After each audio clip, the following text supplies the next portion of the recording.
শুভ সন্ধ্যা। রাজশাহী ইউনিভার্সিটির প্রাক্তন ছাত্র আমার ভাগিনা জিএ সাব্বির রচিত শহীদ ওসমান হাদি ভাইয়ের স্মরণে কবিতা। কবিতাটির নাম পথিক। আমি আমার সর্বোচ্চ দিয়ে আবৃত্তি করার চেষ্টা করতেছি। পথিক, কোথায় চলেছ?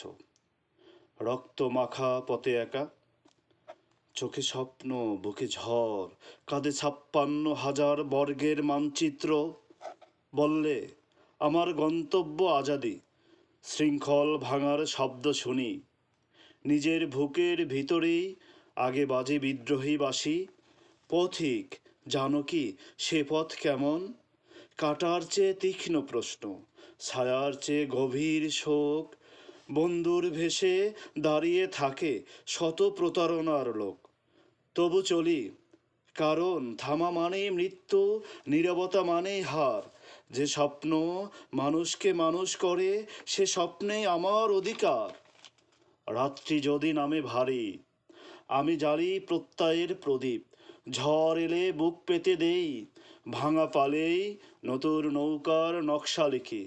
হে পথিক, তোমার সঙ্গীকে।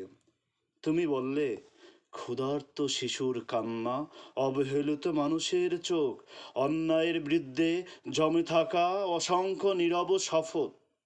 আমার গন্তব্য আজাদি, শুধু পতাকার রঙে নয়, ভয়হীন কথার অধিকারে, ন্যায়ের রুটিতে, সমতার ভাগে, মানুষের মাথা উঁচু করে দাঁড়ানোর সাহসে।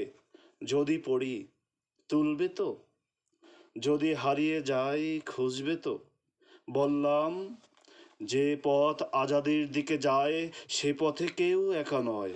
প্রতিটি জাগ্রত হৃদয়ে তোমার সহযাত্রী হয়ে এই মানচিত্রের নিচে নিজের কাঁধ বিছিয়ে দেবে।